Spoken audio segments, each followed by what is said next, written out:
Fala, fiel, que entrevista top de Fabinho Soldado, falando desde a sua chegada, a vinda de Memphis pro Coringão numa situação que o Corinthians não andava bem, e mesmo assim ele aceitou a troca de camisa entre Memphis e Rodrigo Garro, situação de Yuri Alberto no Coringão e a janela de transferência do meio do ano passado que ele foi o responsável por trazer várias peças importantes pro elenco. Ele conta vários bastidores também da política envolvendo o Coringão e tudo que ele teve que fazer para blindar o elenco naquela situação e ainda até hoje. E vamos aí para mais um vídeo aqui do canal. Então já se inscreva, você que não é inscrito. Obrigado cada um que faz parte aqui dessa comunidade. Batemos 15 mil inscritos, agora a meta é 20 mil inscritos. Então ajuda a gente nisso e deixa o seu like para fortalecer o nosso trabalho. Vamos pro vídeo.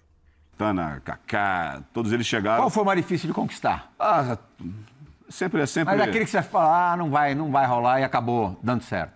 Não, assim, acho que, como eu disse, todos eles estavam com esse desejo, né, para jogar no Corinthians. Não vou valorizar tanto o meu passe, dizer que foi tão difícil, mas o André Ramalho eu tive que ir umas 2 vezes na casa dele, conversar com ele, para que ele entendesse. Até entendo toda eu não vou dizer insegurança do André, mas o André queria entender bem, porque não era um atleta que estava acostumado. Nunca tinha jogado no Nunca Brasil. jogou no Brasil, né? E o atleta que está aqui jogando no Brasil, ele já acostuma com algumas situações políticas, né, econômicas, a competição, ele já sabe o que vai encontrar. O André era tudo muito novo, então ele precisou entender com calma. Eu fui uma vez na casa dele, falei para ele todo o projeto, tudo que a gente estava pensando, apresentei para ele cada plano, para ele entender que existia uma ideia. E engraçado que eu não sei, assim, cronologicamente te dizer quanto tempo demorou, mas vamos colocar assim, eu fui uma semana na casa dele, daqui a 15 dias o André ficava acompanhando o que estava acontecendo no clube. Aí ele me ligava.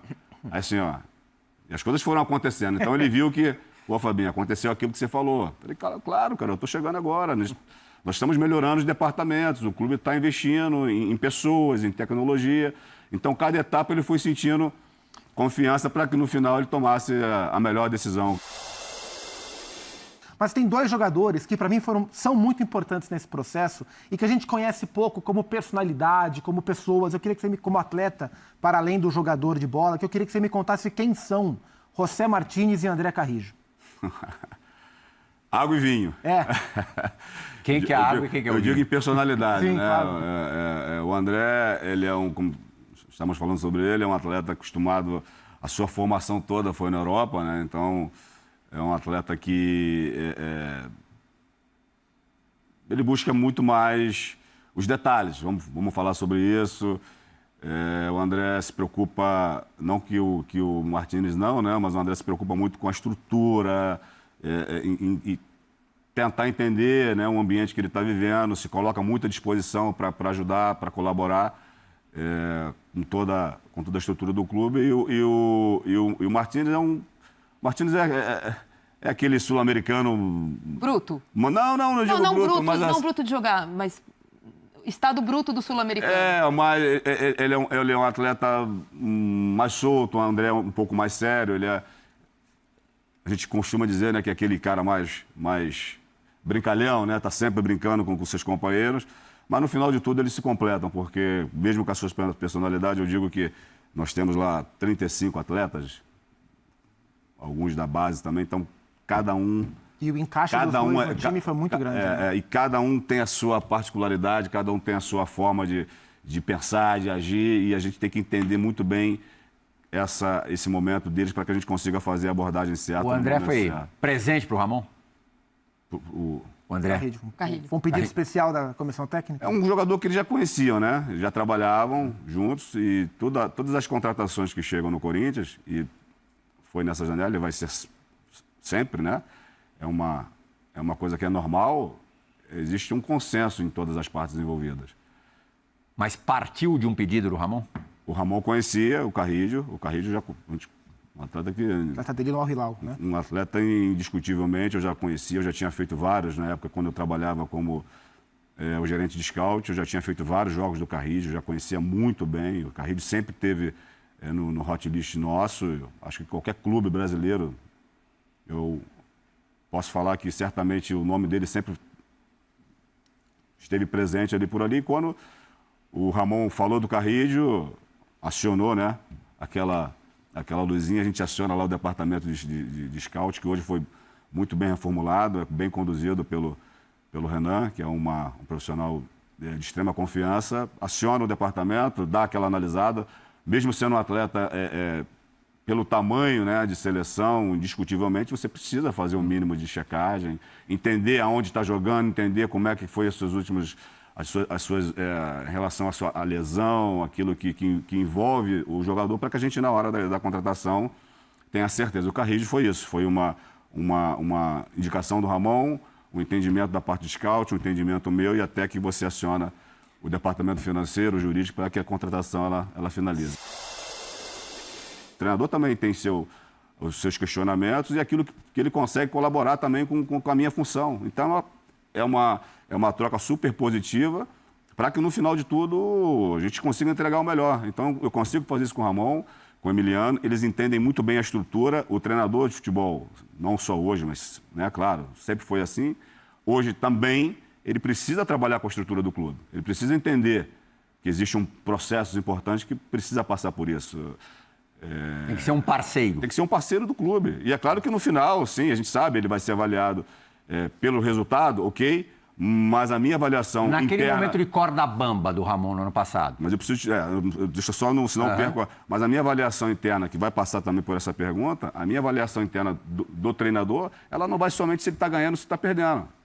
Eu não posso analisar meu treinador só por isso, sabendo que, claro, se no final de tudo isso os resultados não acontecerem, mas eu preciso avaliar o treinador se ele usa a minha base, como é que é a relação dele com os atletas, aquilo que ele está fazendo no dia a dia, porque às vezes os treinadores fazem tudo certo e eles não ganham o jogo. E eles, às vezes, em muitos momentos, são demitidos. E às vezes, a demissão ela acontece, precisa acontecer.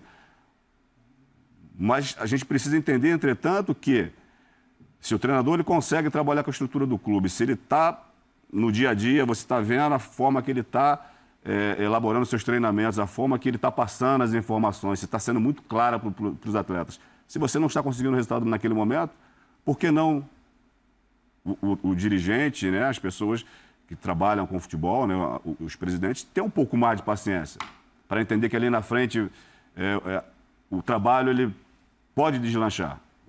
É uma reflexão para todos nós. E eu me coloco nesse momento porque é difícil em alguns momentos. momentos. Como é que você se portou? Porque assim, ele chegou naquele estágio no ano passado, no momento que... Eliminado pelo São Paulo, no jogo seguinte eliminado pelo Racing, sim, e o jogo seguinte era o derby, aquele da cabeça de porco. Ali, se perdesse o derby... Flamengo, Racing e o derby da cabeça de porco. O derby ali poderia ser um limite. Se perder, tchau. Você ali se portou de que maneira? Eu preciso viver aquilo que, né... Às vezes a gente fala e precisa viver aquilo que você fala, né? Você precisa ter vida fora. Você precisa honrar aquilo que você acredita, fortalecer as convicções. Então, quando eu te digo que a avaliação de um treinador ela vai muito além de ganhar ou perder, a minha avaliação daquele momento foi essa. Tudo que estava sendo construído estava no caminho legal, mesmo que os resultados não aconteçam. O torcedor ele não está vendo isso. E está certo, está no direito dele. Mas os bastidores, o dia a dia, as conversas diárias que são feitas com os departamentos, os atletas, o entendimento que a gente consegue perceber nessas conversas, no olhar, a gente entendia que era o momento de continuar fortalecendo o trabalho. Se toma uma porrada do Palmeiras. É claro que, às vezes, a pressão foge do controle de qualquer dirigente, por mais poder que ele tenha no clube. Você acha que daria para segurar? O treinador, ele sabe. Quer saber? Eu vou falar uma verdade. O treinador, ele sabe o momento que também... ficou difícil para ele. E ele, em alguns momentos, quando você tem essa... Eu estou sempre dizendo daquele papo do dia a dia, porque são esses trabalhos que eu costumo dizer que é o de formiguinha, né? Você está todo dia ali uma conversa, você termina um jogo... Você perde um jogo, você senta do lado do treinador, você vem ao lado do avião, ali no ônibus, você começa a bater papo. Sinais. Então, assim, você começa a criar esse envolvimento com o treinador e ele vai percebendo que chega um momento que, às vezes, assim, eu tenho a felicidade Se falar de Corinthians, todos os treinadores que saíram na minha gestão, no caso do Mano, o caso do Antônio, a minha relação é maravilhosa, porque todos eles foram muito tranquilos. Então, eu tenho uma ótima relação com todos eles. O Antônio esses dias esteve aqui em São Paulo, a gente conversou bastante, porque há uma sinceridade. E há um momento que você precisa tomar decisão. Quando eu falo essa questão do treinador, de a gente entender um pouquinho mais, a gente tentar acreditar mais no trabalho, isso não é fácil. Não é fácil porque você tem a pressão do torcedor, existe toda a parte política do clube, que ela fica muito mais calorosa, e só que quando eu retorno para o futebol, você falou, né, daquela mudança de 10 anos, né, que quem me conheceu acaba que percebe essa evolução, eu preciso voltar para o futebol e colocar em prática tudo aquilo que eu vivi, tudo aquilo que eu acredito. O Memphis precisava chegar, a gente precisava exercer a contratação do atleta.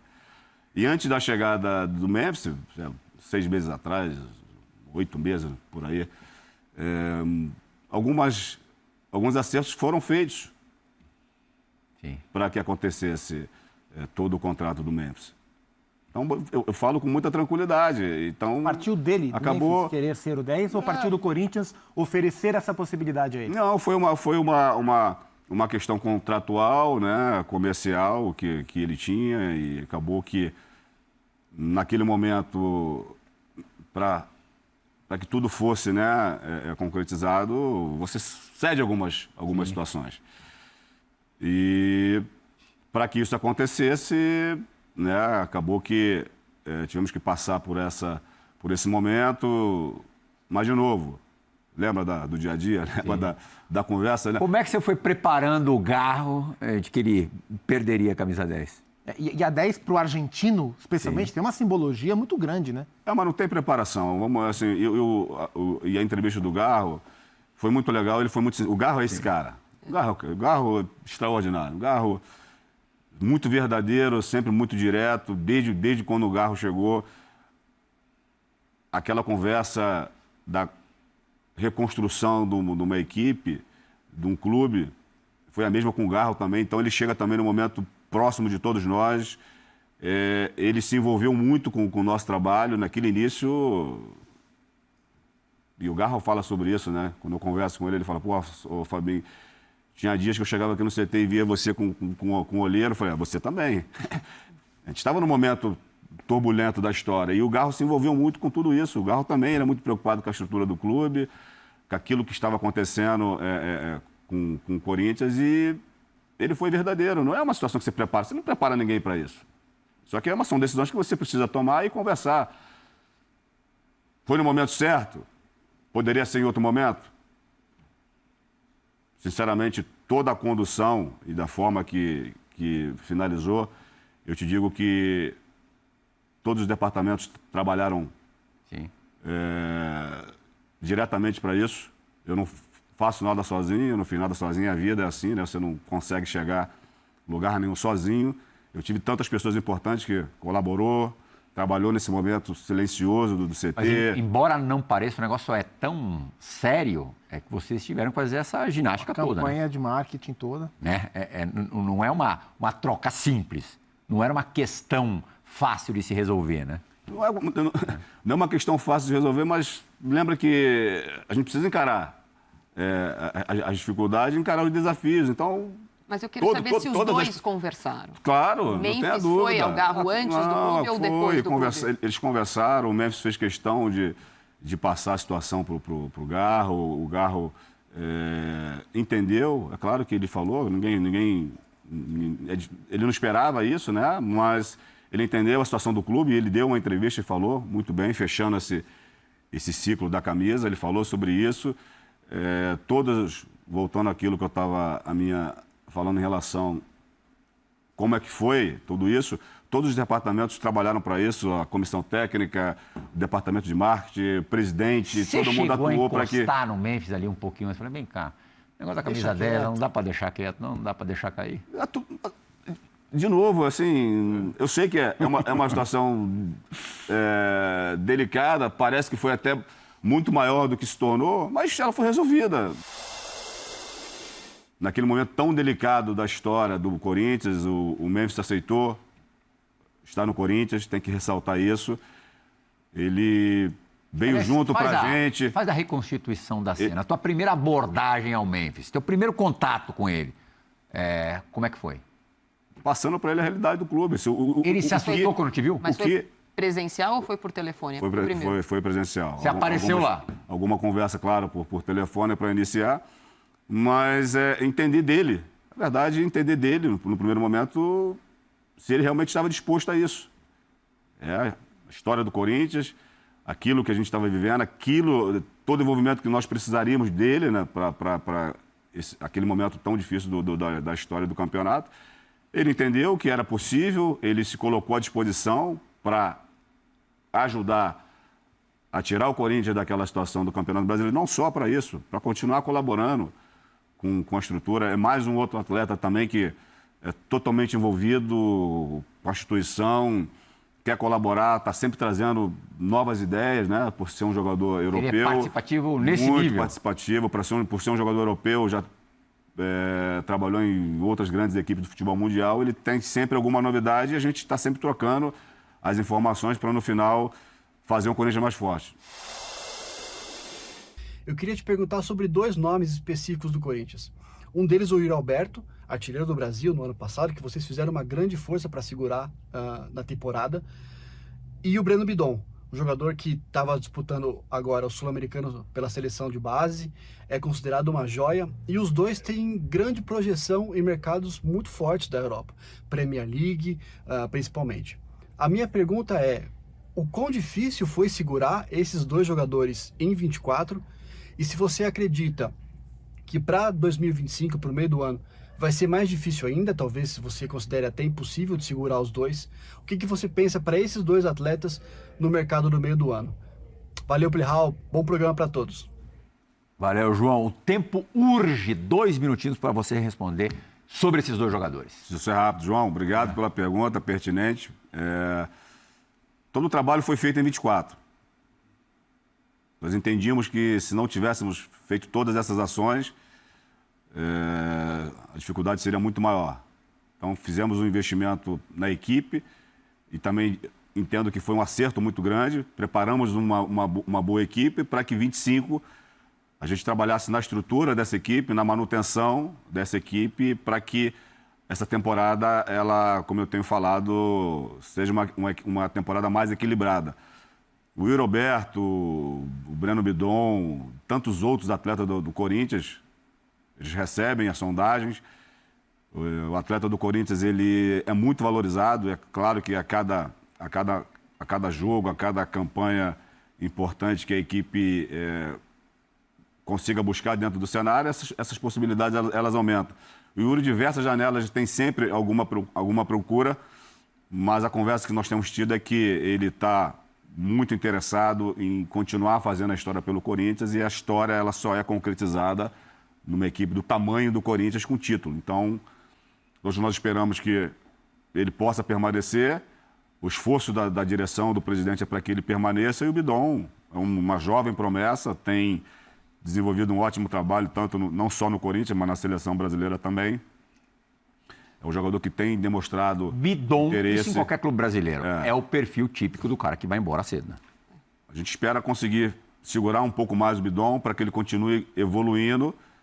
E, claro, vai chegar um momento que o Corinthians também vai precisar fazer as vendas. Precisa vender alguém na janela do meio do ano? Todo clube precisa fazer caixa, né? Agora, vamos entender. No momento certo, se a gente consegue segurar um pouquinho, empurrar um pouquinho para outra janela. Segurou agora, mas né? Tudo essa agora estamos seguros, os contratos estão todos eles muito bem elaborados, uma gestão de contrato que nos dá aí uma tranquilidade maior. Esperamos que, respondendo a pergunta, que o Breno Bidon, que o Yuri continuem com a gente aí para essa temporada. O Coringão que tem como prioridade para os próximos dias renovar o empréstimo de Thales Magno. É a prioridade da diretoria no momento, ele que é o artilheiro do Campeonato Paulista do Corinthians, marcando 5 gols e já demonstrou em várias entrevistas, uma até bem recente, o desejo de continuar no Coringão. O Corinthians deseja ampliar o empréstimo do jogador que vence em junho desse ano. Tá bastante positivo em relação a isso, mas não é uma negociação tão simples. Por quê? O New York City, ele prioriza recuperar o investimento de 42 milhões, feito lá em 2022 para contratar o jogador que foi formado na base do Vasco. Agora o Grupo City está bem atento à janela do meio da temporada, quando os mercados europeus e árabe ficam mais aquecidos. E com o destaque que Thales está tendo no Coringão, é capaz dele receber algumas propostas. E se não for interessante para o Grupo City ficar com o Thales Magno emprestado no Corinthians e tiver oportunidades de venda e o Coringão não for um desses interessados em desbancar 42 milhões para ter o jogador, é bem capaz que ele não fique no Coringão. Então, para driblar a concorrência, ele tenta fechar o negócio ainda esse mês e é o que o Corinthians está tentando fazer. O Timão também conta com um bom rendimento de Thales, né, em campo e as possíveis vitrines da temporada com a equipe disputando Paulistão, Copa do Brasil, Comebol, Libertadores e Campeonato Brasileiro. Já o caso do Giovani, ele foi inscrito no Paulistão, disputou apenas uma partida, deu uma assistência para aquele gol do Alex Santana de cabeça. Apesar do histórico positivo e de estar nos planos do clube, o jogador recusou já 2 propostas de renovação apresentadas pelo Coringão. A diretoria do Timão também tentou convencer o jogador em conversas informais lá no CT e a apresentação de um plano de carreira para ele, com um progressivo aumento salarial de acordo com o tempo de casa e metas de desempenho e também coletivo.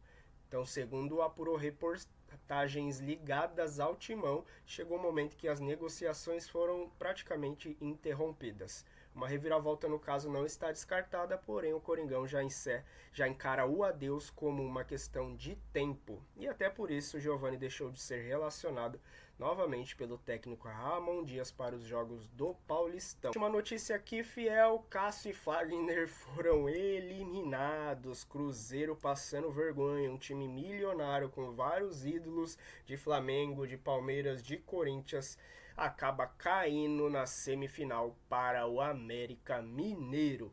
E a torcida não perdoou, fiel. Os dois que aí são considerados ídolos, para mim, Cássio, o maior ídolo da história do Corinthians, mas principalmente ele saiu com um desfecho, na minha opinião, muito ruim do que deveria ter sido, depois de ser alvo de muitas críticas na situação que o Corinthians estava passando em quase rebaixamento lá no ano de 2023. O Cássio viu como uma oportunidade a proposta do Cruzeiro e sair do Corinthians na ocasião. E a torcida não perdoou a eliminação dos dois, lançando algumas questões, piadas e até críticas mais sérias na internet. Alguns falaram isso, ó fiel. Saiu do Corinthians porque queria ganhar títulos. Uma indireta totalmente ao Cássio, né? Que falou que era muito mais pressão jogar no Cruzeiro, que disputaria títulos, do que jogar num time que está brigando para não cair. Ele falou isso numa entrevista. O camisa 23, que é o Fagner do camisa 23 anterior do Corinthians, que era o Fagner, também foi criticado. O outro é tão aposentado que nem para banco serve, comentou outro torcedor. E também alguns estão postando a seguinte coisa: Cruzeiro está eliminado pela América Mineiro na semifinal do Campeonato Mineiro. Deixe sua risada para o Cássio e Fagner, brincou um torcedor. E outro falou ainda mais em tom de crítica: cavada do Marlon no Cássio, Cruzeiro eliminado. Mostrando aí que o Cássio também vem recebendo muitas críticas no Cruzeiro, diante de muitas falhas que ele vem tendo no gol. Aquilo que a gente achava que acontecia só no Corinthians, infelizmente a gente vê que o problema não era o Corinthians e o time, mas sim Cássio, que a gente vê que o tempo chega para todo mundo, né, fiel? E ele vem falhando bastante, inclusive naquela final contra o Racing, na Sul-Americana, foi alvo de muitas críticas como um dos principais responsáveis pela perda do título do Cruzeiro naquela ocasião. Alguns falaram ainda mais assim, ó, foram ídolos, mas também paneleiros e, enfim, de carreira. Então é isso, Fiel, as informações de hoje. Qual a sua opinião aí pela eliminação do Cruzeiro pro América Mineiro lá no Campeonato Mineiro? Cássio e Fagner sendo alvos de crítica da torcida. Nem estão mais no Corinthians, mas a torcida já não perdoa. Então é isso o vídeo de hoje, Fiel. Se inscreva aí no nosso canal, deixe seu like se você gostou do vídeo de hoje, das nossas informações. E manda esse link do vídeo aí para os seus familiares, amigos. Posta ali no status do seu WhatsApp, do seu Instagram também lá no Story. E também joga no grupo do seu futebol aí. Ajude a todos os corintianos a ficar por dentro de tudo do Coringão. Até o próximo vídeo. Valeu!